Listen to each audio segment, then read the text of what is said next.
Oyoqlari meditsinada shunaqa aytilarkan, языки plameni oyoqlarida bordoviy qizg'ish, katta dog' bo'lgan, o'sha dog' qiziydi. Qizib, achishadi, og'riq beradi. Odamga diskomfort beradi.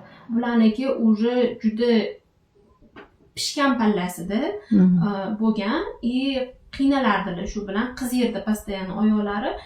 Lecheniya boshlaganlaridan keyin sizni giyohlaringiz ichib, ularda sezishni boshladilar. Men ham o'zim ahamiyat berishni boshladim. Ularda lecheniyadan oldin qizg'ish, qon talashroq holatlar kuzatilgan bo'lsa, lecheniyadan keyin u bordoviy оттенок olishni boshladi.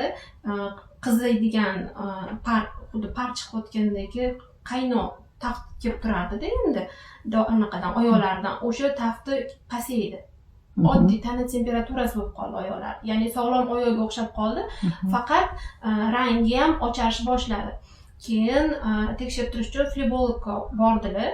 Flebolog boshdan oyoq tekshirdi. Shu oyoqlarida tromb topilmadi.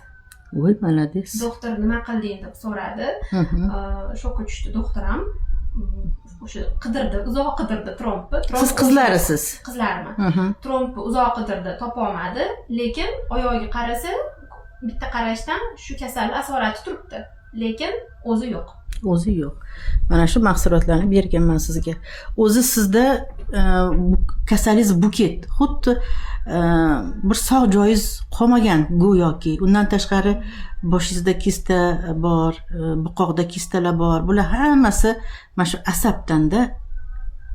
Mana shuncha dard mana shu mahsulotlar bilan asta-sekinlik bilan yo'qolayotganini sezyapsiz, to'g'rimi? To'g'ri.